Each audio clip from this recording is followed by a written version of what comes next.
Welcome back to the program. We are here with Stanislav Krapivnik. Trying to breach, no Kent. And Russia in Ukraine. So thank you very much for coming back on. Terima baik. So one would think over the past. Jadi, orang mungkin berpikir bahwa selama 4 tahun terakhir, kita bisa kembali ke tahun 2021. Telah ada upaya untuk mencari seperti apa kemungkinan perjanjian damai itu. Dari pihak Ukraina, mereka menginginkan adanya efek penangkal dari Rusia yang dapat dimengerti. Rusia ingin memastikan bahwa Ukraina tidak digunakan oleh NATO sebagai perpanjangan tangan melawannya, yang juga dapat dimengerti. Dan inilah sebabnya mengapa sangat sulit dalam persaingan keamanan semacam ini untuk menemukan kesepakatan. Sekarang, jika kita telah mencapai kesepakatan pada tahun 2021, keseimbangannya berbeda saat itu karena senjata belum digunakan.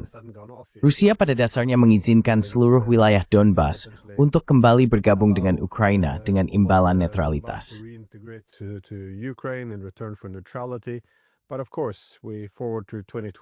Tapi tentu saja, saat kita melompat cepat ke tahun 2025, dunia sekarang terlihat sangat berbeda.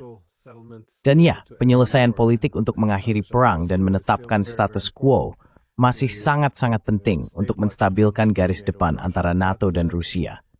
Namun tampaknya semakin lama perang berlangsung, semakin jauh kita dari tujuan itu. Karena sekarang, rencana 28 poin, yang ya, jelas semua orang sudah membacanya, telah menjadi rencana 19 poin. Jadi pada dasarnya, ini tentang memberikan lebih banyak konsesi kepada Ukraina untuk mendekatkan Zelensky. Bagaimana kamu memahami hal ini? Nah, mari kita mulai dengan rencana 28 poin.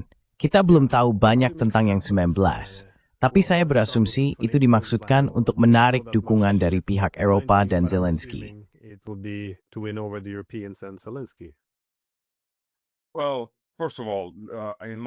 Baiklah, pertama-tama, menurut pendapat saya, apa yang disebut pertarungan antara Trump, pihak Eropa, dan Zelensky, itu hanyalah sandiwara kabuki, tidak lebih dari itu. Hanya bayangan boneka. Ada satu rencana saja, entah mereka menyebutnya 28 poin, 58 poin, atau berapapun jumlahnya. Jika kita benar-benar menelusurinya dan berpikir sedikit lebih jauh dari apa yang tertulis di sana, 27 dari 28 poin itu adalah bentuk penyerahan diri bagi Rusia. Tidak ada jaminan yang benar-benar nyata. Satu-satunya poin yang bernilai, dan seharusnya bahkan tidak di bagian dari dokumen ini, adalah pengendalian proliferasi nuklir, yang oleh AS disebut sebagai START E dan perjanjian lainnya. Namun tidak ada perjanjian lain. AS telah menarik diri dari semuanya. Ini adalah yang terakhir.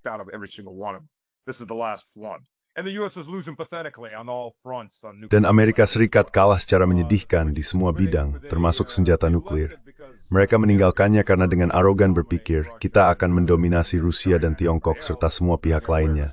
Karena kita adalah negara super duper dengan roket super duper. Saya rasa begitu cara Trump mengatakannya.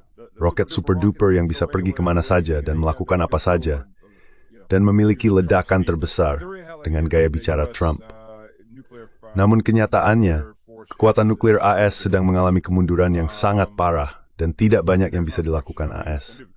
Semua program ini, termasuk program senjata modern untuk perang konvensional, pada dasarnya adalah bentuk mencari keuntungan, bentuk korupsi bagi para politisi, bukan demi pertahanan negara.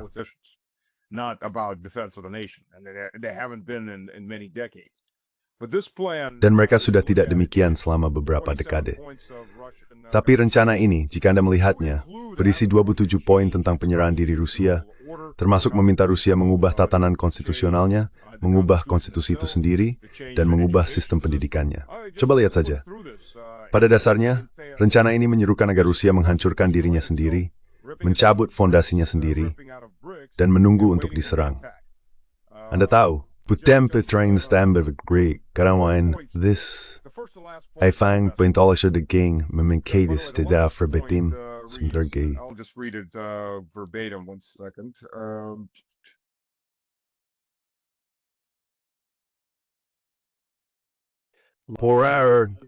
That's its death. Ya, begitu semua pihak menyetujui nota kesepahaman ini, gencatan senjata akan segera berlaku setelah kedua belah pihak menyepakati poin-poin untuk mulai melaksanakan perjanjian tersebut. Pertama-tama, Nota kesepahaman adalah surat pernyataan niat. Itu tidak mengikat, bukan sebuah perjanjian. Maksud saya, sebagai direktur rantai pasokan, saya menandatangani kontrak senilai $190 juta. Saya pernah menandatangani surat nota kesepahaman untuk beberapa hal. Itu tidak berarti apa-apa. Dokumen-dokumen itu tidak memiliki kekuatan hukum yang mengikat. Hei ya, kami sudah memikirkannya dan kami akan bergerak ke arah itu dan mungkin pada akhirnya membuat kontrak dan kesepakatan. And maybe eventually come up with a contract and a deal. That's all they are. But the point is though, Itu saja yang mereka maksud. Tapi intinya, ini kembali ke gencatan senjata. Yang Moskow katakan, tidak mungkin kami akan melakukannya. Tidak akan ada gencatan senjata. Mereka sudah sepakat bahwa akhir dari permusuhan akan terjadi ketika perjanjian damai ditandatangani. Apapun bentuknya, dalam bentuk apapun. Jadi sejak awal, poin ke-20 langsung membatalkan 27 poin lainnya. Karena itu menunjukkan bahwa hal tersebut tidak relevan. Tapi poin pertama adalah, komunitas alegal udah dibahari semua priority perjanjian ini di Caper, tahun firmasa. Ukraine's sovereignty will be confirmed. By whom? Russia? Oleh siapa? Rusia. Rusia bukan penguasa Ukraina. AS secara terang-terangan, tepat di depan Rubio, telah menyatakan mereka sedang berperang melalui perantara. Jadi siapa perantaranya? Ukraina. Sebuah perantara berdasarkan sifatnya tidak bisa menjadi negara berdaulat. Itu adalah negara yang dikendalikan kekuatan yang dikendalikan oleh kekuasaan lain atau sekelompok kekuasaan untuk menjalankan kehendak mereka. Jadi kedaulatan Ukraina akan dikonfirmasi. Oleh siapa lagi? Ukraina. Mari kita konfirmasi benar itu menu baward paint and ben balas oprid. Itu lerduan force but death. I think zal semakin buruk terjadi. And only get force from there. Yeah. Oh, well, that's an interesting point though, because the whole idea of restoring Ukraine. Itu poin yang menarik, karena gagasan untuk memulihkan kedaulatan Ukraina adalah argumen yang masuk akal jika kita ingin Ukraina menjadi penyangga antara NATO dan Rusia. Namun seperti yang Anda tunjukkan, ada bukti kuat bahwa kedaulatannya telah dilucuti setelah tahun 2014. Media utama di Amerika Serikat bahkan mengakui bahwa menurut laporan New York Times dan Washington Post, mulai membohong ke intelijen Ukraina dari nol untuk menjadikannya mitra melawan Rusia. Kita juga memiliki Jaksa Agung Ukraina yang diganti setelah Biden memecatnya, yang juga membuka pelatihan this probe tour. Which is also a question about sovereignty. You know, he later on went out and said that all new government. Dia kemudian mengatakan bahwa semua pejabat pemerintah baru harus disetujui oleh Washington. Bahkan orang Amerika menempatkan orang-orang mereka sendiri di posisi-posisi kunci, seperti Menteri Keuangan, seorang warga negara Amerika yang pernah bekerja untuk Departemen Luar Negeri AS dan kemudian mengambil alih jabatan tersebut pada tahun 2014 sebagai Menteri Keuangan. Jadi, badan-badan intelijen, kita tahu pengaruhnya di sana. Perenal Snaptrobert Henry Jenderal Amerika di Jerman. Dan masyarakat sipil, kita juga melihatnya melalui LSM dan Destiny USAID. Saya pikir sekitar 90% sedia Ukraina sekarang beroperasi basis for. Paid under the pay of America. So the whole idea that jadi gagasan bahwa kedaulatan berarti berada di bawah kendali Washington itu agak keliru. Dari sudut pandang saya selalu menunjuk pada tahun 2019. Karena saat itulah rakyat Ukraina diizinkan untuk memilih. Dan mereka memilih 73% untuk platform perdamaian. Lalu ada militan sayap kanan yang dilatih AS yang mengancam Zelensky, serta LSM yang didanai Barat yang menetapkan bahasan mengatakan bahwa apa yang telah dipilih rakyat Ukraina tidak bisa dilaksanakan. Jadi pada titik tertentu, kita harus bertanya, apa sebenarnya arti kedaulatan itu? Akan menyenangkan saja Ukraina memiliki sedikit kedaulatan, tetapi kita harus mengakui bahwa itu adalah proses memberi dan menerima.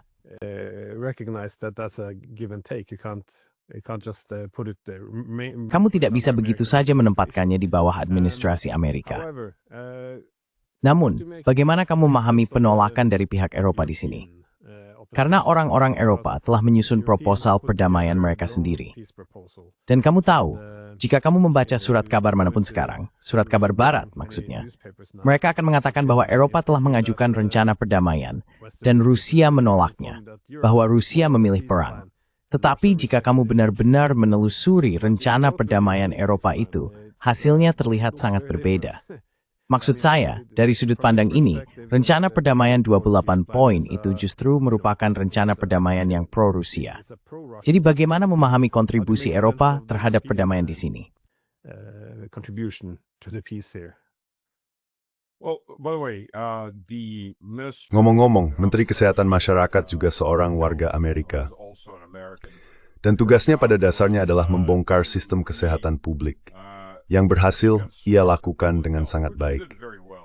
Ia menyingkirkan semua layanan yang dibiayai pemerintah, memprivatisasi semuanya, membuat biayanya sangat mahal, dan itu menghapus kelas pensiunan karena mereka tidak mampu lagi membayar perawatan medis.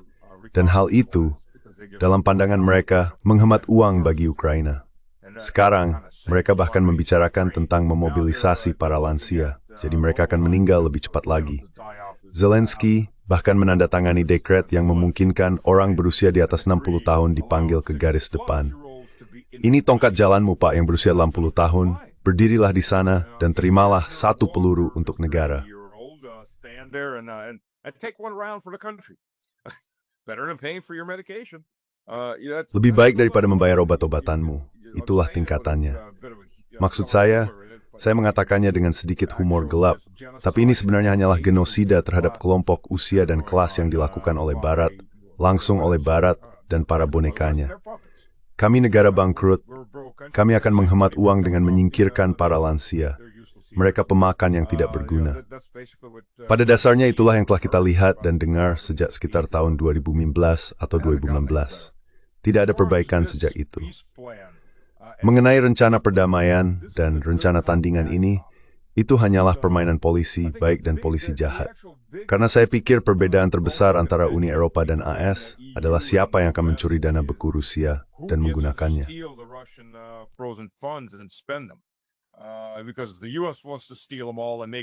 Karena jika AS ingin mengambil semuanya dan meraup semua keuntungan darinya, setidaknya 50% dari laba, bisa diperkirakan jumlahnya sekitar 200 miliar dolar. Setidaknya sepertiga dari jumlah itu langsung masuk ke kantong semua orang secara otomatis, terutama di pihak AS. Lalu perusahaan-perusahaan AS akan disewa untuk, tanda kutip, membangun kembali Ukraina. Dan berapapun keuntungan yang tersisa setelah perusahaan-perusahaan itu mengambil bagian mereka, sebagian besar masih akan mengalir ke Amerika. Jadi, ya orang-orang Eropa juga ikut serta. Dalam pikiran mereka, mereka sudah menghabiskan 200 sekian miliar dolar atau euro dari aset Rusia itu 5 atau 10 kali lipat.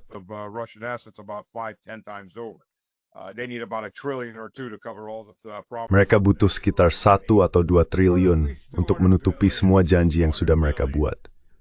Tapi tetap saja, 200 miliar adalah 200 miliar. Mereka benar-benar menginginkannya. Ini seperti sekelompok pecandu alkohol. Dan satu-satunya botol vodka yang tersisa adalah botol emas yang terkunci. Mereka tidak bisa memilikinya, tapi mereka sangat menginginkannya. Tangan mereka terus berusaha meraihnya karena itu satu-satunya botol yang tersisa untuk diminum. Systematics that former polisi, baik dan polisi jahat. Lihat tak bergatoris in Eropa. Rencana kami ada rajir bayi untuk kalian.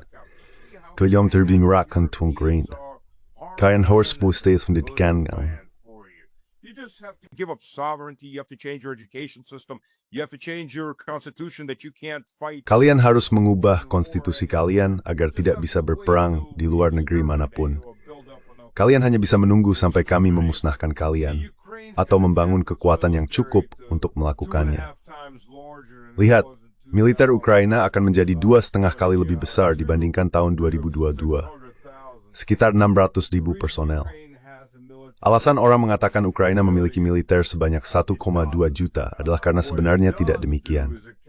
Yang mereka lakukan adalah menghitung polisi, pers, geng, layanan darurat siapapun yang mengenakan seragam sebagai bagian dari militer. Pasukan tempur yang sebenarnya, mereka yang mampu bertempur, jauh lebih kecil. Tapi mereka akan membagi 2 angka itu dan berkata, lihat, kami punya 600.000. Kami menguranginya setengah, yang sebenarnya hampir 2,5 kali lebih besar dari yang mereka miliki pada tahun 2022. Dan ya, Ukraina bisa tetap terus arose. Itu ya rate ketas. join NATO can expect. Of course, this is on paper. We've heard this before. Even we heard it verbally. We've seen Kita sudah pernah mendengar hal ini sebelumnya. Kita sudah mendengarnya secara lisan. Kita sudah melihatnya di atas kertas. Hari ini tertulis di atas kertas. Besok sudah tidak lagi di kertas itu, melainkan di lembaran baru yang entah bagaimana tidak lagi mengikat. Maksud saya, konstitusinya berubah, dokumennya berubah. Tapi mereka bisa bergabung dengan Uni Eropa secepatnya, yang dalam hal ini merupakan pedang bermata dua, tapi semuanya demi Brussel. Mereka bisa bergabung dengan Uni Eropa.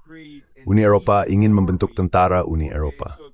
Baiklah, jadi satuan NATO saat ini, misalnya Batalion Jerman untuk NATO, diubah mereknya menjadi EU, dan sekarang bisa dikerahkan ke Ukraina, karena tidak ada yang menghalangi hal itu.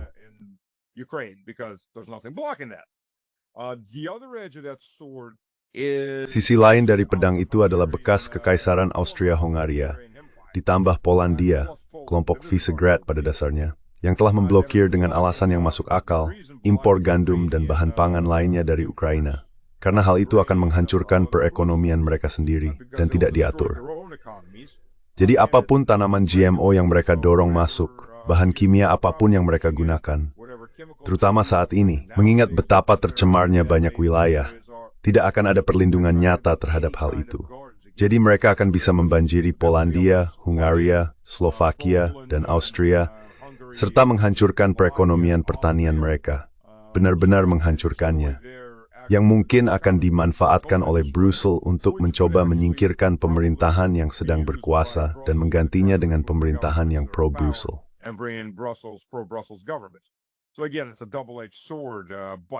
Jadi sekali lagi, ini adalah pedang bermata dua, tapi semuanya menguntungkan Barat, para bankir, keuangan internasional yang sebenarnya berada di balik para politisi ini. Jadi apapun yang kamu alami, sebenarnya tidak ada yang pro-Rusia di sini. Tapi mereka mencoba menjualnya seolah-olah, lihat kami pihak yang baik. Tidak, justru kamilah pihak yang jahat. Mereka sebenarnya begitu. Mereka tidak ingin berbicara denganmu. Mereka benar-benar menginginkan perang. Tapi kami menginginkan untukmu. Cukup ubah konstitusimu, agar kamu tidak bisa berperang di luar negeri. Sementara kami memperkuat diri dan menetapkan batasan. Cukup ubah konstitusi, tidak akan hal yang berpi. Varter this year were to put one score.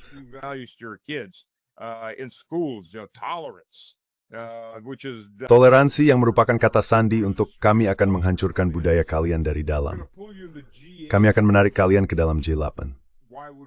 Tapi mengapa Rusia membutuhkan G8? Sebenarnya seharusnya G7 diganti namanya menjadi D7. 7 negara berutang, bukan 7 negara pemerintahan. Karena ekonomi mereka ya, kita tahu keadaannya buruk. Semuanya telah runtuh, semuanya terlilit utang besar. Namun ini adalah upaya untuk membawa Rusia kembali ke dalam komunitas ekonomi. Sebenarnya Rusia sudah menjadi bagian dari komunitas ekonomi. Hanya saja bukan bagian dari komunitas Amerika plus vasalnya, yang sudah mati. Tapi kita harus memecah BRICS, jadi kita akan mencoba memecah BRICS dengan cara ini. Sambil berinvestasi dalam proyek-proyek tertentu selama 2 hingga 5 tahun ke depan, sebelum putaran besar perang berikutnya dimulai, agar kita bisa mengamankan elemen-elemen tertentu untuk AS yang masih belum bisa memproses logam tanah jarang. Tidak seduijan array third seberperiteks menimbolpo.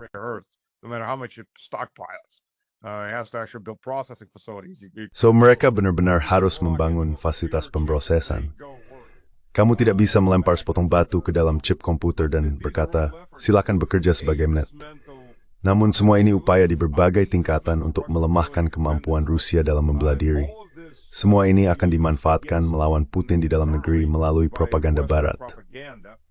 Mereka menciptakan zona penyangga di Donbas, zona tanpa hukum yang akan dijadikan tempat beroperasi oleh teroris Ukraina. Maksud saya, bisa dipastikan akan ada roket dan drone yang terbang setiap hari. Dan pihak Barat tidak akan melihat apapun. Sama seperti Komisi Nuklir di Zaporizhia, yang tidak pernah bisa memastikan dari mana peluru-peluru itu datang ketika melintas di atas kepala mereka dan meledak di sekitar fasilitas tersebut. So ikhaja orang Rusia yang menembornya. Maybe the Russians are over there firing at. They might have gone over there and just fired a few and come back over. Mereka mungkin telah pergi ke sana, menembakkan beberapa tembakan, lalu kembali. Kita tidak tahu. Kita tidak bisa memastikan dari mana asalnya. Jadi apa gunanya kalian ada sebagai sebuah organisasi? Ya, kita tahu apa tujuan mereka. Mereka adalah organisasi mata-mata untuk dinas intelijen barat. Kita sudah melihat apa yang mereka lakukan di Iran dan di tempat-tempat lain. Daftarnya terus berlanjut. Seberapa banyak kedaulatan yang bisa kita rampas, seberapa banyak kita bisa melemahkan kalian. Zaporizhia, Kherson. Kita akan membekukannya saja. Dan kalian menyerahkan bagian itu, yang saya kira menurut konstitusi Rusia akan langsung digunakan sebagai propaganda untuk mencoba menggulingkan Putin oleh organisasi yang lebih nasionalis atau berbasis patriot, guna memicu semacam konflik internal di Rusia.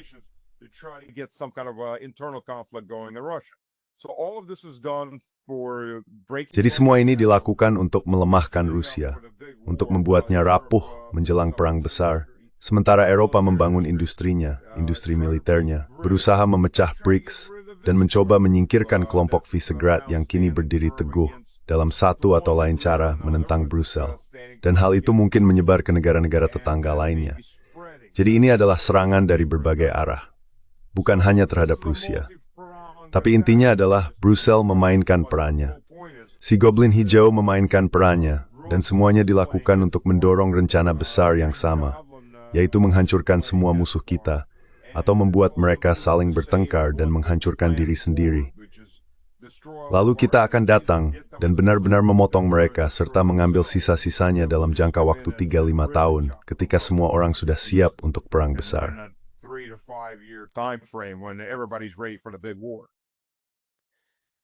Well, the G8 component, that was Nah, komponen G8, itu yang menarik. Ini satu hal yang kupikir bisa menyatukan semua pihak. Rusia tidak ingin berada di G8, dan sisanya dari G8 juga tidak ingin Rusia di sana. Jadi tampaknya agak aneh memasukkan hal seperti itu ke dalam perjanjian damai. Tapi setidaknya ada sesuatu yang tampaknya mereka semua sepakati. Ini memang mencerminkan, kurasa, logika dasar Washington, bahwa perlu untuk memisahkan Rusia dari Tiongkok. Nah, ini terlihat seperti langkah anti-BRICS. In slates konditionaling, Mont, tumiting na diuthian the mamhangang kanti.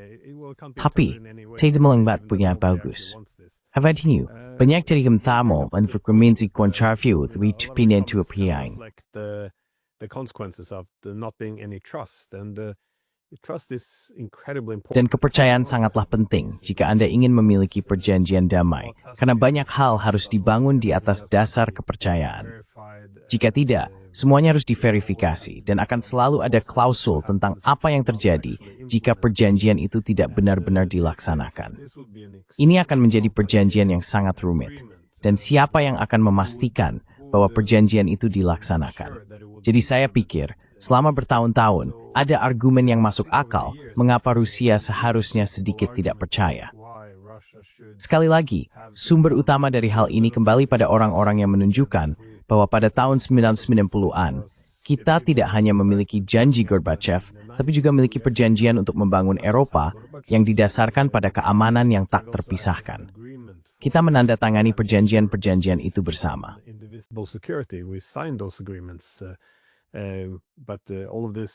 Tapi semua itu telah rusak. Kami memiliki semua perjanjian pengendalian senjata.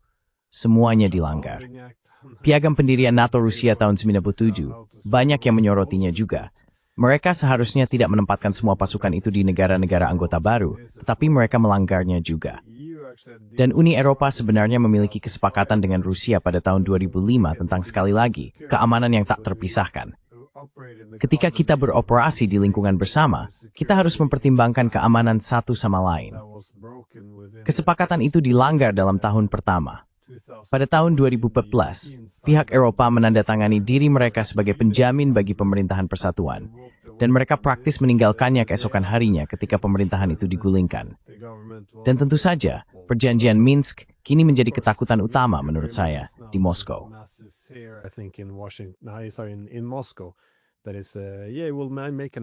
Ya, maksudnya, kita akan membuat sebuah kesepakatan. Seperti yang kamu katakan, kita bahkan akan menandatangani sebuah memorandum dan kita akan melaksanakannya setelah gencatan senjata diberlakukan.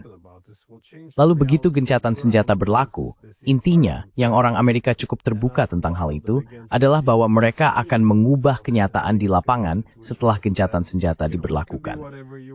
Setelah beberapa waktu, mereka mulai berbicara tentang semangat dari perjanjian Minsk, yang kamu tahu bisa diartikan sesuka hati.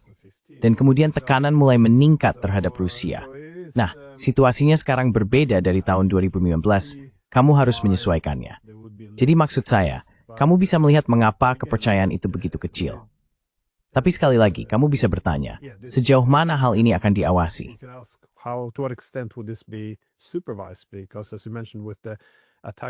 Karena, seperti yang Anda sebutkan, dengan serangan terhadap pembangkit listrik tenaga nuklir Zaporizhia, seharusnya ini menjadi hal yang mudah untuk dikatakan.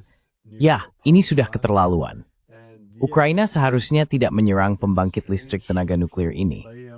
Namun tetap saja ada permainan ambiguitas yang aneh. Siapa yang sebenarnya menyerang pembangkit listrik tenaga nuklir yang berada di bawah kendali Rusia? Kita tidak benar-benar tahu, tapi mungkin saja Rusia. Ini memang cara mereka. Setelah semua ini, sulit untuk mempercayai apapun. Tapi hal itu menimbulkan pertanyaan. Dari sudut pandang Anda di Rusia, dengan tidak adanya kepercayaan terhadap apapun yang ditandatangani NATO, seperti apa bentuk perjanjian yang sebenarnya harusnya? Atau apakah mungkin untuk memiliki perjanjian ketika tidak ada kepercayaan sama sekali?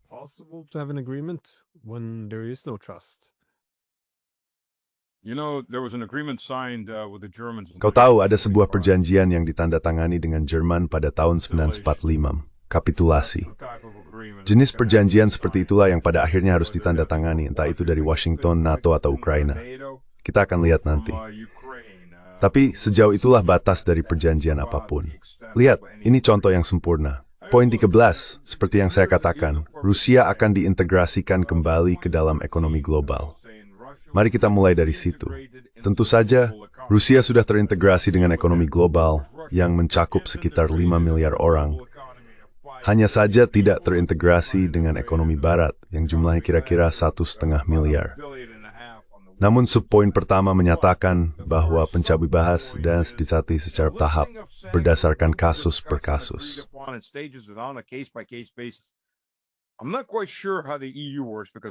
Saya tidak begitu yakin bagaimana Uni Eropa bekerja, karena pada dasarnya itu masih merupakan semacam kediktatoran yang tidak dipilih secara langsung.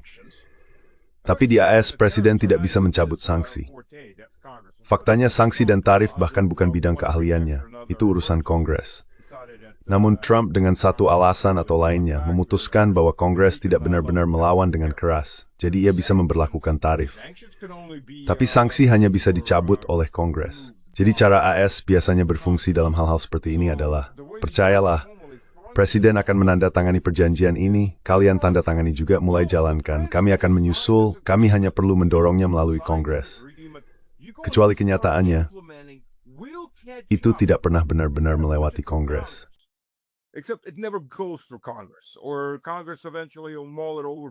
Atau Kongres pada akhirnya akan mempertimbangkannya selama 5 atau 10 tahun dan kemudian hanya berkata tidak.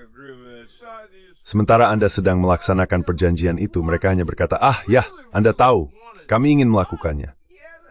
Kami benar-benar ingin, tapi atau para orang tua di Kongres itu mereka tidak mau menyetujuinya. Maaf? Oh, apakah kami memanfaatkan Anda? Ya, itu terjadi. Dan itu terus-menerus terjadi. Tidak ada orang di Washington, dengan sangat sedikit pengecualian, salah satunya akan berhenti, mungkin mencalonkan diri sebagai presiden, mungkin mencalonkan diri sebagai gubernur Georgia, Marjorie Taylor Greene, kecuali beberapa orang seperti itu.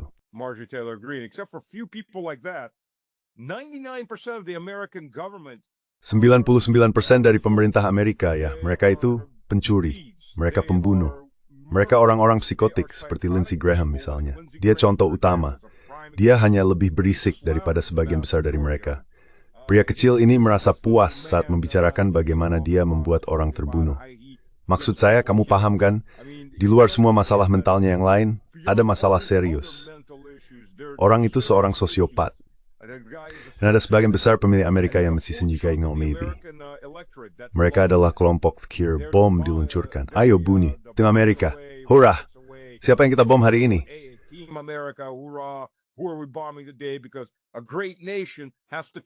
Karena sebuah bangsa besar harus terus-menerus membunuh seseorang.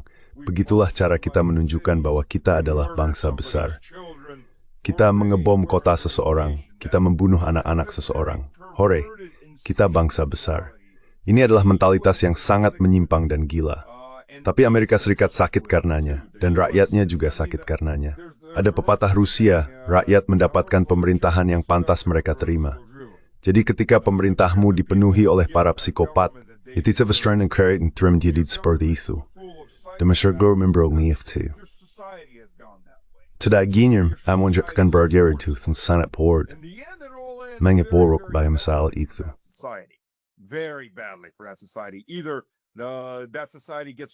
Entah masyarakat itu hancur karena perang dengan penderitaan massal dan kematian massal, atau orang-orang yang mereka beri kekuasaan pada akhirnya mulai menghancurkan mereka demi mempertahankan kekuasaan itu dengan cara apapun.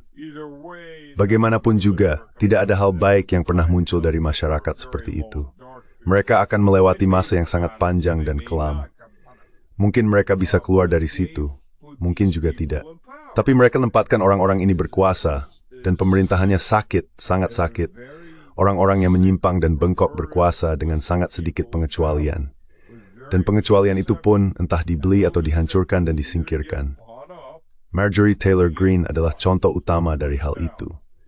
Aku berharap yang terbaik untuknya. Dia orang yang jujur, seorang perantara yang tulus.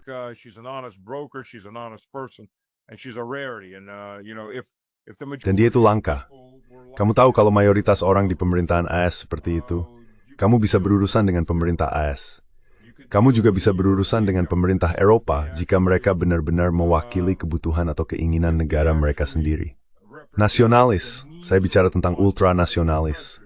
Nasionalis, atau yang lebih populer akhir-akhir ini, patriot, apapun sebutannya. Mereka tidak berbahaya karena mereka bisa diprediksi. Mereka membelah kepentingan negara mereka. Dan jika kamu mengetahui apa kepentingan negara itu, kamu bisa menegosiasikan sesuatu.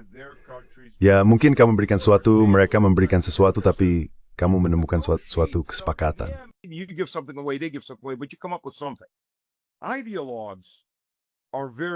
Para ideolog yang sangat sulit untuk dihadapi, karena mereka memakai kacamata kuda, dan akan mengejar tujuan mereka tanpa peduli berapa banyak orang yang harus dikorbankan, atau apa yang harus mereka hancurkan. Dan individu yang korup bahkan lebih buruk, karena kita pikir mereka sudah menyetujui sesuatu. Tetapi sebenarnya mereka hanya menunggu untuk dibeli oleh pihak lain. Entah itu orang Israel, orang Amerika, atau siapapun. Orang-orang Saudi, siapapun yang bisa memasukkan cukup banyak uang atau tongkat golf emas ke dalam saku mereka, mereka akan berpihak ke arah itu jika bisa dibeli. Mereka adalah pelacur politik. Jadi sangat sulit berurusan dengan orang-orang seperti itu. Dan kemudian ada para megalomania dan narsisis yang benar-benar gila. Oh, Trump juga cukup cocok dengan kategori itu. Trump fits into that pretty well too.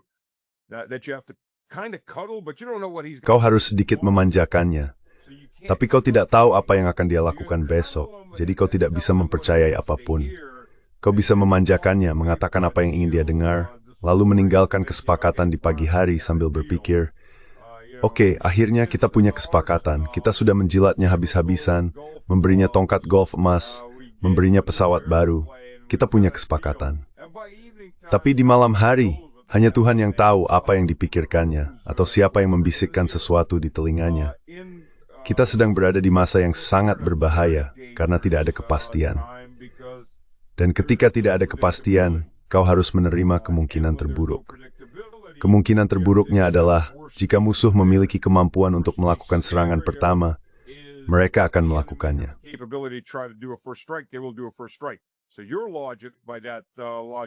Jadi logikamu dengan logika eskalasi seperti itu adalah melakukan serangan pertama sebelum musuh sempat melakukan serangan pertama. Dan kita sedang menuju ke arah itu dengan sangat-sangat cepat. Serangan pertama bagi Rusia mungkin berupa rudal hipersonik berkepala nuklir. Bisa jadi rudal Rusia, bisa juga sesuatu yang lain.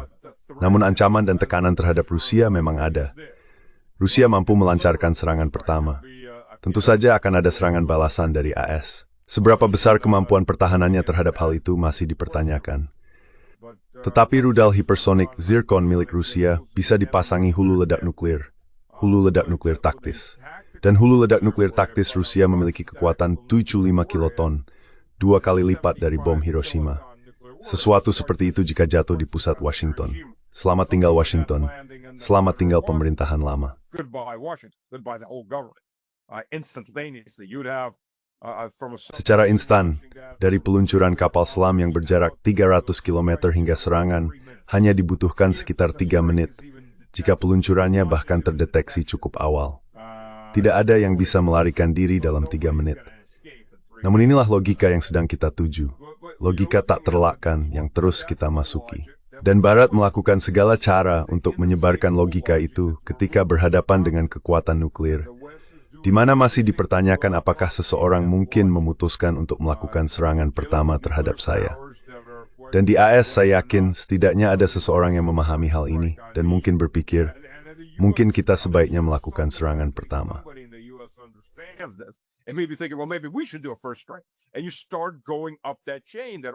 Dan kamu mulai menaiki rantai itu yang hanya berakhir dengan satu cara. Satu-satunya pertanyaan adalah berapa banyak rudal yang bisa diluncurkan oleh masing-masing pihak, atau berapa banyak yang bisa dihentikan oleh rudal udara ke udara dari pesawat tempur, oleh rudal anti-pesawat berbasis darat, dan sebagainya, atau dengan mencegat kapal selam musuh. Tapi itu pertanyaan yang sangat teoretis. Jawabannya baru muncul ketika semuanya mulai terbang, dan saat itu sudah terlambat untuk mundur dari teori itu, entah kamu benar atau salah. Jadi sayangnya, selama Barat bertindak gila, mereka akan mendapat balasan yang sama gilanya. Kamu tahu, main permainan bodoh dapat hadiah bodoh. Tapi tampaknya itulah ciri khas di Barat.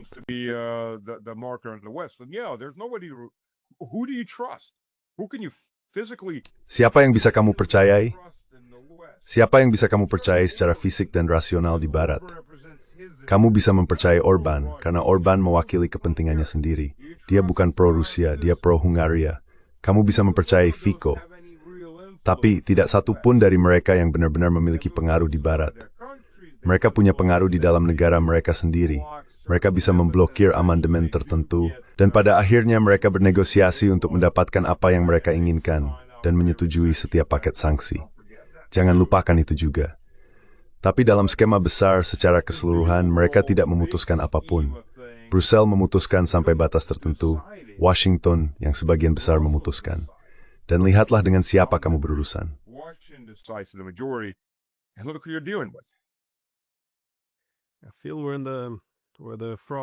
Aku merasa seperti kita adalah katak dalam panci, yang perlahan-lahan dipanaskan karena lihat seberapa jauh kita telah melangkah. Ingat masa pemerintahan Obama, ketika dia mengatakan bahwa bahkan mengirim javelin saja akan menjadi eskalasi yang terlalu berbahaya, bahwa Rusia akan memiliki dominasi eskalasi di wilayah mereka, itu adalah akal sehat. Lalu datang pemerintahan pertama Trump dan mendorong ini lebih jauh. Kita punya F-16. Kita akan memulai Perang Dunia III. Kita tidak bisa mengirim F-16. Dan sekarang kita sampai pada titik di mana kita dengan nyaman ikut serta dalam serangan diam-diam terhadap penangkal nuklir Rusia. Maksudku, ini agak gila. Ada jenderal-jenderal Jerman yang bersorak ketika mereka melihat di TV, tank-tank Jerman menyerbu Kursk.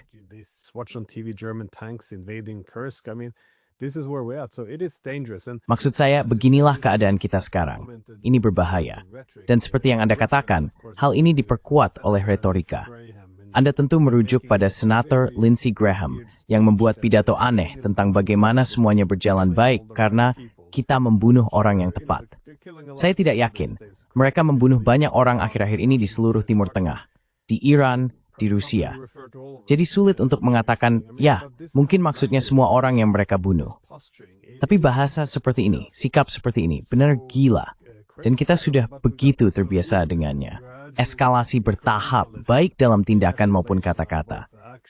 Tapi soal itu, Anda tadi menyebutkan alasan mengos, mereka tidak bisa mempercayai apapun.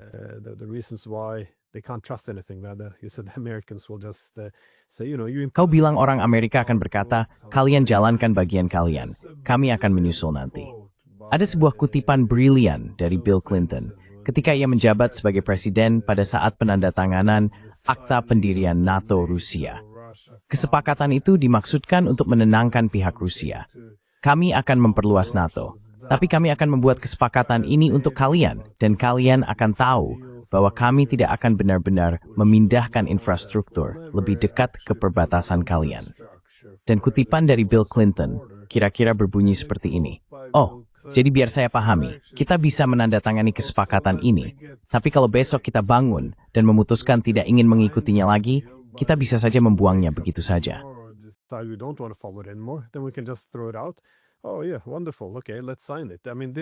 Oh ya, luar biasa. Baiklah, mari kita tanda tangani. Maksud saya, ini sebenarnya, ya, saya parafrasekan. Saya tidak ingat kata demi kata, tapi ini semacam pola pikirnya. Namun, bagaimana Anda menjelaskan, karena ini hal yang terus-menerus membingungkan saya, keengganan untuk mempertimbangkan kekhawatiran keamanan Rusia. Maksud saya, ini seharusnya tidak menjadi hal yang kontroversial dalam kesepakatan apapun. Anda harus mempertimbangkan semua pihak. Namun selama 30 tahun terakhir, kita telah membangun seluruh arsitektur keamanan Eropa berdasarkan prinsip bahwa Rusia tidak seharusnya tempat di meja perundingan.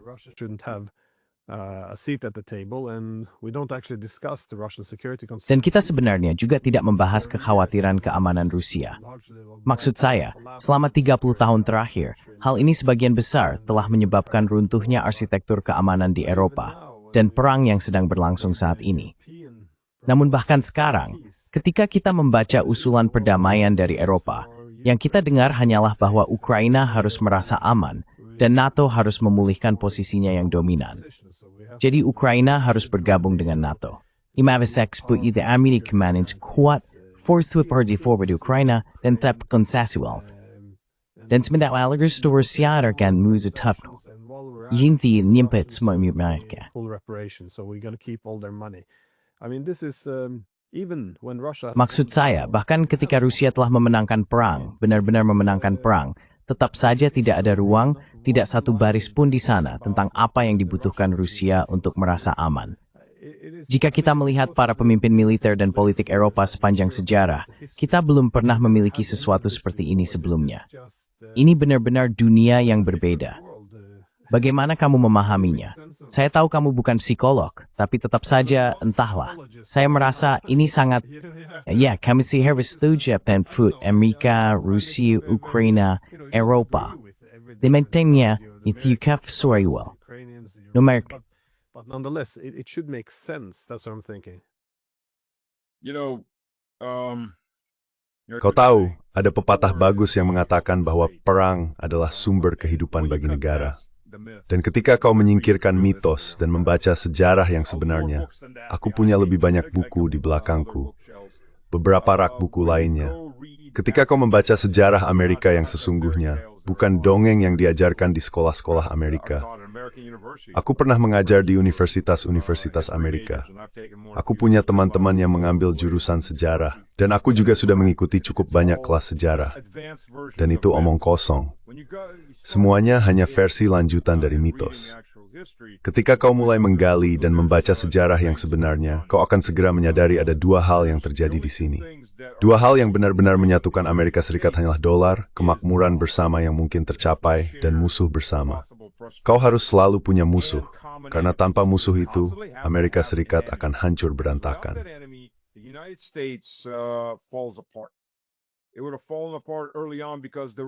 Itu akan segera berantakan sejak awal, karena ada koloni-koloni yang sepenuhnya berbeda, terdiri dari orang-orang dengan tradisi yang berbeda, membentuk kota dan wilayah yang berbeda, yang hampir tidak memiliki kesamaan. Kecuali mungkin semacam mimpi samar tentang meraih kesuksesan besar yang berarti uang, serta rasa takut terhadap musuh, entah itu orang Indian, Inggris, Meksiko, dan sebagainya. Jadi AS selalu harus memiliki musuh untuk mendominasi apapun di sekitarnya. Sekarang jika membicarakan hal ini, kita seharusnya tidak hanya membahas 30 tahun terakhir. Mari kita kembali ke saat semua ini benar-benar dimulai. Tahun 1948, pembentukan NATO. NATO dibentuk sebelum Pakta Warsawa. Pakta Warsawa adalah tanggapan terhadap NATO. Hal yang menarik adalah ketika AS mulai membentuk NATO, mereka menerima permintaan pertama dari Timur untuk bergabung. Permintaan itu datang dari Stalin.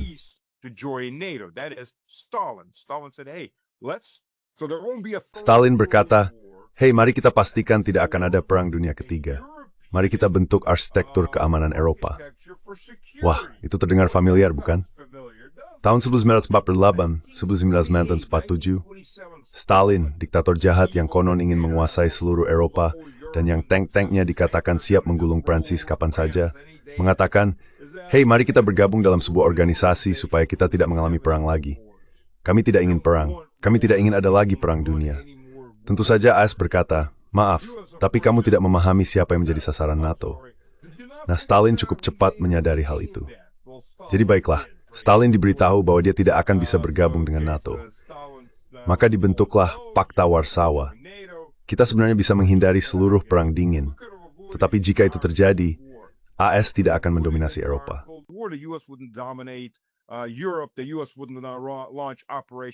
AS tidak akan pernah meluncurkan Operasi Gladio yang berlangsung dari tahun 1998 hingga 1992.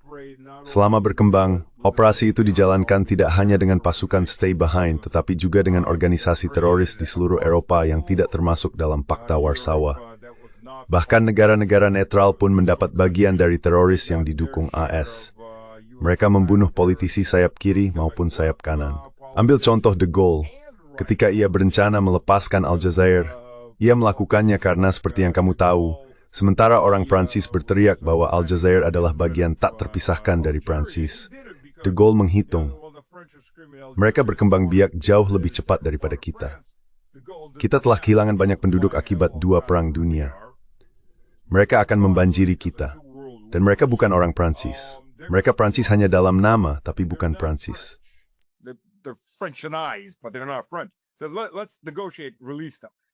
Jadi mari kita bernegosiasi, lepaskan mereka.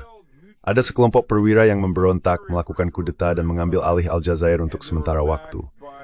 Mereka didukung oleh pasukan cadangan CIA, dan mereka mencoba membunuh De Gaulle beserta seluruh keluarganya. De Gaulle menanganinya dengan sangat keras, dan menyebut De Gaulle seorang kiri, itu gila. Dia sama sekali bukan orang kiri. Tapi De Gaulle memusnahkan mereka semua, dan kemudian keluar dari NATO. Kemudian, Prancis jelas kembali ke NATO setelah sebuah revolusi warna dipasang untuk menggulingkan De Gaulle, karena dia telah kembali dan berkata dengan sangat lantang, "Berikan emas saya. Ini kertas hijau kalian, bungkus permen hijau kalian, berikan emas saya." Semua orang lain pergi ke sana dan mengatakannya dengan pelan. De Gaulle hanya mengatakannya dengan keras, jadi dia mendapat revolusi warna.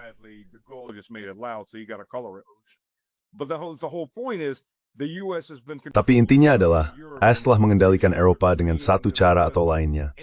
Menciptakan mitos bahwa kapan saja Soviet akan menyerbu, padahal Soviet sama sekali tidak berniat melakukan itu. Ini sama seperti Great Game. Great Game dimainkan oleh Inggris, sementara Kekaisaran Rusia bahkan tidak tahu bahwa ada Great Game yang sedang berlangsung. Jika kita melihat bukti arsip, tidak ada niat dari Rusia untuk menyerang, mencaplok, atau menjajah Afghanistan atau anak benua India. Mereka sama sekali tidak tertarik pada hal itu. Ya, Ivan Grozny, Ivan yang mengerikan, yang keempat, pernah punya gagasan untuk mengirim pasukan ekspedisi ke sana. Mereka menempuh jarak beberapa ratus kilometer, lalu berbalik dan kembali. Itu terjadi pada tahun 1400-an atau 1500-an, demi Tuhan. Jadi sebenarnya tidak pernah ada rencana seperti itu. Tapi harus ada musuh. Dan AS, sambil mengendalikan organisasi-organisasi rahasia ini, menciptakan Brumok Kataguna Grades sebuah sumber points.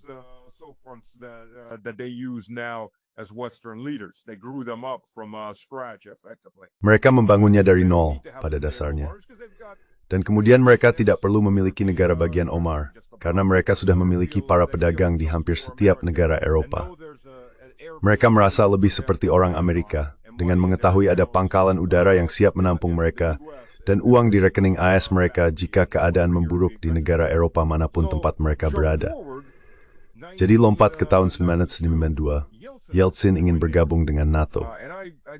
Saya pernah melakukan wawancara dengan Kolonel Wilkerson, yang merupakan kepala staf Colin Powell di militer, dan Powell saat itu menjabat sebagai Menteri Luar Negeri, Menteri Urusan Eksternal atau Internasional. Ia mengatakan bahwa mereka menanggapi permintaan itu dengan sangat serius, dan sebenarnya berencana untuk menindaklanjutinya. Tetapi kemudian Clinton memenangkan pemilihan. Dan Clinton memiliki beberapa hubungan seksual yang seharusnya tidak ia lakukan.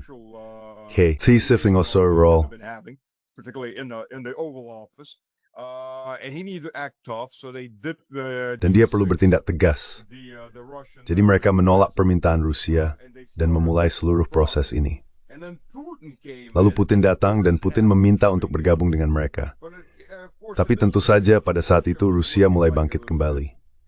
Dan sekarang AS sama sekali tidak ingin Rusia masuk ke NATO, karena mereka tidak membutuhkan as kedua di dalam NATO. Mereka ingin mendominasi NATO.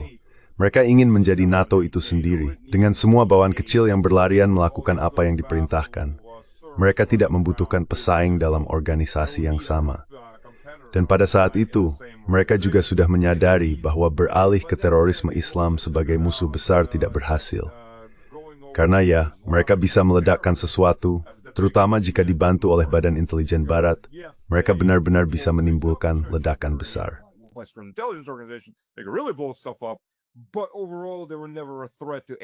Tapi secara keseluruhan, mereka tidak pernah menjadi ancaman bagi siapapun, bahkan pemerintahan terkecil di NATO. Jadi menjadikan mereka sebagai sasaran perang salib adalah prospek keuntungan jangka panjang. Maksud saya, mereka menghasilkan uang selama 20 tahun di Afghanistan. Jangan kita lupakan itu. Namun sebagai sosok musuh besar jangka panjang, hal itu tidak berhasil. Jadi mari kita kembali ke Rusia, lalu tambahkan Tiongkok ke dalam daftar musuh besar itu.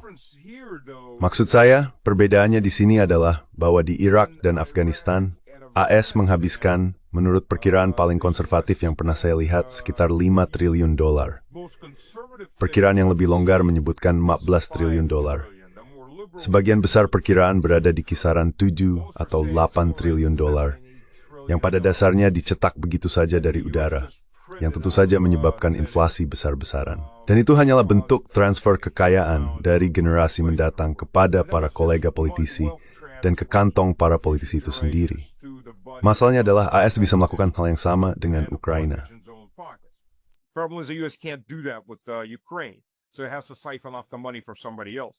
Jadi uang itu harus disedot dari pihak lain, yaitu dalam hal ini dari Eropa. Tidak mungkin menghasilkan triliunan, tapi bisa mendapatkan triliunan dari Eropa jika Eropa sedang berperang dengan Rusia dan AS menjadi penengah netral sekaligus penjual senjata. Karena omong-omong, salah satu poinnya juga adalah bahwa AS akan menjadi pihak netral untuk menyelesaikan perbedaan antara Rusia dan NATO. Jadi jiwa, tulang punggung, otak, dan organ utama NATO akan menjadi pihak netral untuk menyelesaikan perselisihan antara Rusia dan NATO. Secara keseluruhan, maksud saya, AS harus memiliki dolar atau musuh atau keduanya, lebih baik lagi. Kalau tidak, AS mulai terpecah. Ia menjadi terregionalisasi. Rakyatnya tidak punya apa-apa. Maksud saya, ini adalah negara yang tidak memiliki satu agama tunggal, memiliki banyak budaya, banyak di antaranya saling bersaing. Latar belakangnya sangat beragam. Kesetiaan lebih bersifat regional dengan nasional, infrastrukturnya rapuh, ekonominya juga rapuh. Isn't it everything in di semuanya? Crumbling economics, what does it have to unify? Ya, saya pikir konteks historis, latar belakangnya sangat penting. Karena jika kita mengabaikan hal-hal kunci ini, seperti yang Anda sebutkan tentang Gladio, di mana mereka meninggalkan infrastruktur Amerika Serikat di Eropa, tetapi juga Operation Unthinkable oleh Inggris, penting untuk diingat bahwa Perang Dunia II di Eropa berakhir pada Mei 1945. Lalu pada bulan yang sama, Inggris mengajukan rencana untuk menggunakan sisa-sisa tentara Jerman, yaitu kaum Nazi, dan bekerja sama dengan Amerika Serikat untuk menyerang Uni Soviet. Pada dasarnya menusuk mereka dari belakang hanya beberapa hari setelah kemenangan. Itulah rencananya. Dan, seperti yang saya katakan, dengan NATO didirikan pada tahun 1949 dan Jerman Barat bergabung pada tahun 1965, wajar saja jika muncul kekhawatiran.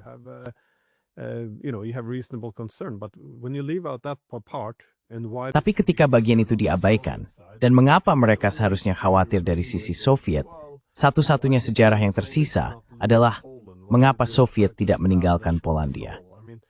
Mengapa mereka mencoba membangun kendali? Maksud saya, itu agak masuk akal. Jika kamu melihat sekutumu berencana menusukmu dari belakang dan menyerangmu, kamu akan menciptakan zona penyangga. Dan kamu tahu, itu bukan argumen normatif tentang apakah itu baik atau buruk. Itu hanya cara negara bertindak untuk bertahan hidup.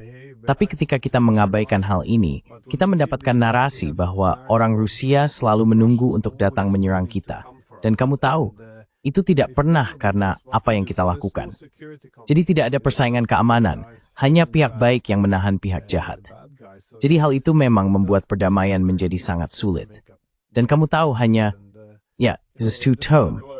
Remev Forsov. Just the last one. Sorry, go ahead. There's been some declassified documents. Ada beberapa dokumen KGB yang telah dideklasifikasi, meskipun banyak yang masih dirahasiakan, dan saya tidak tahu alasannya. Mereka bahkan mulai mengklasifikasikan ulang cukup banyak dokumen juga. Satu set dokumen yang baru saja dideklasifikasi pada awal tahun ini mencakup laporan dari tahun 1939 yang menunjukkan bahwa Inggris dan Prancis bersama dengan sekutu manapun yang bisa mereka kumpulkan berencana untuk menyerang Uni Soviet melalui Finlandia, Iran, Renov 3 Udamdrdsdapopor. Isn't German Jidagaltu Tenkerita and Inksa Singi, Matt, a dog was then for Chukork.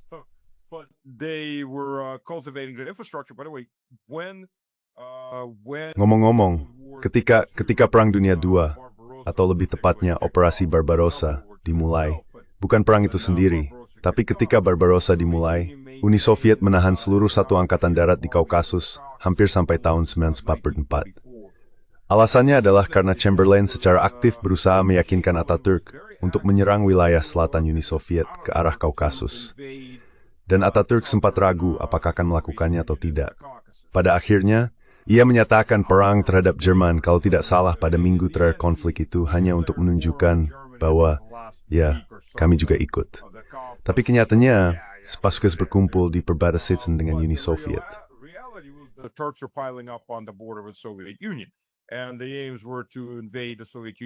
Dan tujuannya adalah untuk menyerang Uni Soviet melalui Kaukasus, melalui Iran yang diambil oleh Inggris dan digunakan senjata gas untuk menaklukkannya, dan melalui Finlandia pada waktunya sendiri.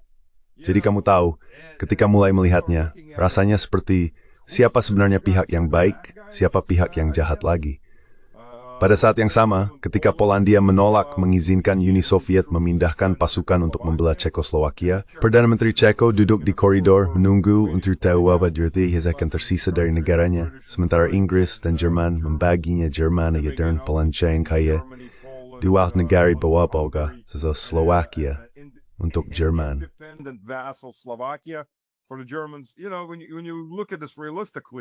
Kalau jika melihat ini secara realistis, tujuannya selalu Drangna Osten. Satu-satunya pertanyaan adalah, siapa yang bergerak ke timur? Apakah Inggris dan Prancis, atau Jerman, atau ketiganya sekaligus, atau juga Amerika dalam hal ini? Jadi, apakah Uni Soviet yang sekarang Rusia seharusnya merasa paranoid? Menurutku, tingkat paranoia tertentu sangatlah beralasan. Jangan pernah percaya begitu saja, dan pastikan untuk memverifikasi. Dan jangan lupa Minsk Ace dan Minsk Duo, Merkel dan Holland sendiri yang bergegas ke media untuk mengumumkannya atas kemauan mereka sendiri. Tidak ada yang menodongkan senjata kepalaka.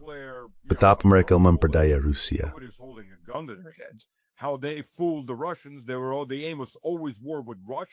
Tujuannya sejak awal memang perang dengan Rusia. Bukan hanya perang dengan provinsi-provinsi timur yang memberontak, tetapi perang dengan Rusia. Kita sedang mempersiapkan Ukraina agar dapat berperang dengan Rusia. Dan ketika semua ini dimulai, ada satu hal lagi. Ada dua DRJ yang sangat besar. Ini adalah kelompok pengalihan dan pengintaian milik Ukraina. Mereka berada di dalam wilayah Rusia, di wilayah Rusia sendiri. Saya tidak berbicara tentang Donbas. Saya tidak berbicara tentang Ukraina Timur, tetapi di dalam Rusia. Satu berada di Oblast Rostov, yang lain di Oblast Voronezh. Mereka dikepung dan dimusnahkan.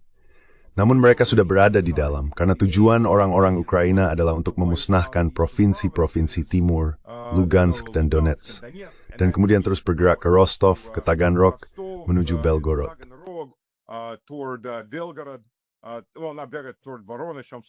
Baik, bukan lebih besar, ke arah Voronezh, maaf. Tujuan dari hal ini adalah untuk mengacaukan pemerintahan Rusia, menimbulkan perselisihan internal, dan menggulingkan Vladimir Vladimirovich. Jadi Rusia melakukan serangan pendahuluan dengan pasukan yang jumlahnya setengah dari kekuatan Ukraina. Ini belum berhenti, dan juga tidak akan berhenti. Mereka sama sekali tidak mempertimbangkan keamanan Rusia. Satu-satunya kepedulian mereka adalah bagaimana menghancurkan Rusia. Dan sayangnya, sebagian besar politisi Barat masih memiliki pola pikir seperti itu. Ini belum berhenti, justru terus berkembang. Dan saya pikir hanya kekalahan besar di medan perang yang bahkan bisa mulai memperlambat hal ini. Will ever at least even slow this down. Well,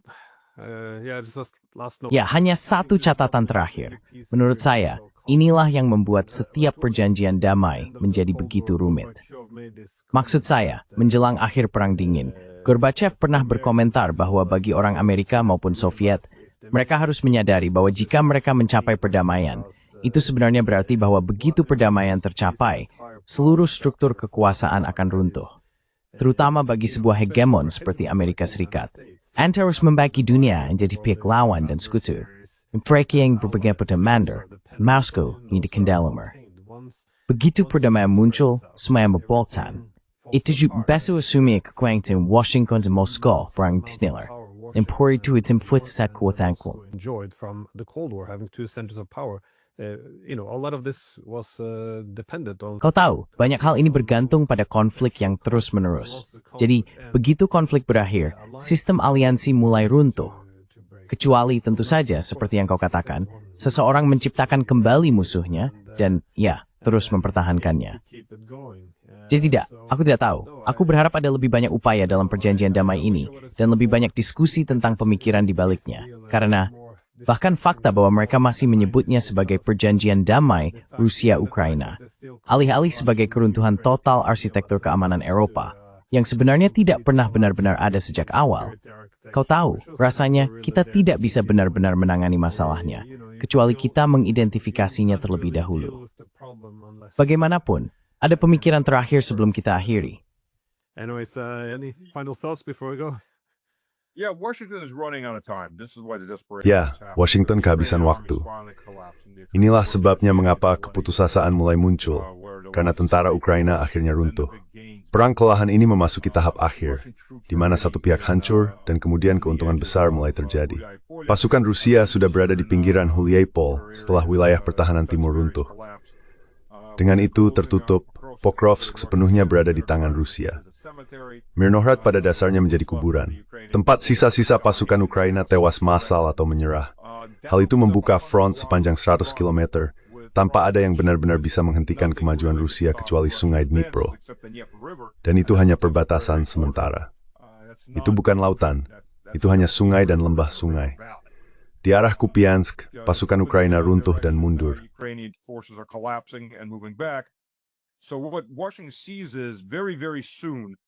Apa yang dilihat Washington adalah bahwa dalam waktu dekat, sekitar 18% wilayah Donetsk yang masih berada di bawah kendali Ukraina akan lenyap. Mungkin akan hilang dalam 2 bulan. Di Zaporizhia, garis depan sedang runtuh, dan garis itu akan bergeser ke perbatasan alaminya, Sungai Dnipro. Pasukan Rusia, setidaknya unit-unit kecil, sudah berada di utara dan selatan Kherson, menyeberangi sungai. Dan omong-omong, Rusia menguasai bagian hulu sungai itu. Ukraina tidak memiliki masa depan ekonomi, karena itu seperti menguasai sungai Mississippi di Amerika Utara atau sungai Amazon di Brasil. Selain itu, retorika di pihak Rusia tidak begitu tiba-tiba bisa dibilang, telah bergeser ke arah Oblast Kharkiv, Sumy, dan Dnipropetrovsk. Kata yang kini digunakan adalah pembebasan. The word now being used is liberation. The village is being liberated. Desa itu sedang dibebaskan, dan itu mengirimkan sinyal yang jelas. Kami di sini untuk tetap tinggal. Kami bisa bertahan dengan kekuatan besar atau kecil, semuanya tergantung kapan ini berakhir. Itulah mentalitasnya, dan Washington mulai menyadarinya. Jelas sulit untuk tidak memperhatikannya. Zelensky, aku tidak tahu seberapa benar memahami apa yang terjadi di garis depan. Aku telah membaca dan mendengar dari berbagai orang bahwa dia cukup banyak disembunyikan dari kenyataan, karena dia tidak bisa menghadapinya. Pecandu kokain yang benar-benar tidak bisa menghadapi kebenaran, mirip seperti Hitler di akhir masa kekuasaannya. Tapi Barat memahami kemana semua ini akan menuju. Aku akan mengatakan bahwa itu adalah Barat, setidaknya orang Amerika, kurang lebih. Aku pikir sebagian besar orang Eropa juga delusional. Denied the state the way recto. So time is running out. Yeah, I picked up on the change in rhetoric on the Russian side Ya, as saya well. juga memperhatikan perubahan retorika di pihak Rusia. Alih-alih merebut kota, sekarang mereka berbicara tentang membebaskan di Kharkiv, yang jelas menunjukkan niat mereka. Tapi sekarang mulai terasa, seluruh situasinya mulai terasa, ketika semuanya runtuh dan satu pihak masih menolak jalan damai. Hal ini menjadi kejam bagi rakyat Ukraina, jujur saja. Bahkan mantan sekretaris pers Zelensky, Julia Mendel, juga menyampaikan hal itu. Dia menulis di Twitter bahwa mereka seharusnya menerima kesepakatan 20 poin dari Trump karena mereka sedang kalah dan tidak ada cara untuk membalikkan keadaan. Dia bahkan mengkritik orang Eropa karena berusaha mempertahankan perang ini dengan mengatakan bahwa mereka tidak punya strategi, tidak punya uang, tidak punya senjata, dan bahkan tidak berbicara dengan Rusia. Jadi seperti yang kamu katakan, mereka benar-benar menjadi tidak relevan. Ini dikatakan oleh sekretaris pers Zelensky sendiri. This is the press secretary of Zelensky. So, this whole idea that Jadi kamu tahu, ada gagasan di Eropa bahwa kita membantu Ukraina dengan memperpanjang konflik ini semakin lama. Maksudku, menurut kata-katanya, perang ini, kesepakatan yang sudah sangat buruk bagi Ukraina saat ini, hanya akan semakin memburuk dari hari ke hari. Jadi mengapa kamu membandingkannya dengan semacam utopia, rencana Uni Eropa di mana Rusia menyerah dan Ukraina mendapatkan segalanya? Itu benar-benar membingungkan. Tapi yang paling mengganggu bagi saya adalah para politisi dan jurnalis, sikap moral yang mereka tunjukkan ketika menolak setiap kesepakatan damai dan mengajukan tuntutan berlebihan yang mereka tahu tidak akan pernah terpenuhi, yang hanya akan menghasilkan lebih banyak kehancuran. Ini sangat aneh. Seperti yang saya katakan sebelumnya, saya merasa kita perlu melibatkan seorang psikolog pada suatu saat. Kan ini semua is mausal dalam teori hubur in moment. Tapi ya, saya berdua mas kasih. It's very simple. Sangat sederhana. Sikap moral itu akan terus berlanjut sampai bom pertama mulai jatuh di kepala mereka, dan kemudian semuanya akan lenyap dengan sangat cepat. Mereka tidak punya taruhan nyata dalam permainan ini, terutama para jurnalis. Mereka mendapatkan gaji dari hal ini. Jadi satu-satunya kepentingan mereka adalah uang dan ketenaran yang mereka peroleh dari mendukung satu pihak tertentu, satu sudut pandang tertentu. Namun sampai kulit mereka sendiri benar-benar terlibat, sampai mereka berada di bawah ancaman. Jika terjadi perang besar dan rudal Rusia kota-kota Eropa, tiba-tiba semuanya akan berbalik. Bagaimana kita sampai di sini? Mengapa kita di sini? Mengapa kita menjadi bagian dari perang ini? Karena kini hidup mereka sendiri incam. Tetapi selama yang menjadi korban adalah orang lain, terutama orang-orang Slavia di timur, yang bahkan tidak benar-benar dianggap sebagai manusia, yang diperlakukan seperti kera putih, barbar, hutan belantara, bukan bagian dari taman dan segala macam retorika semacam itu, maka semuanya dia baik-baik saja.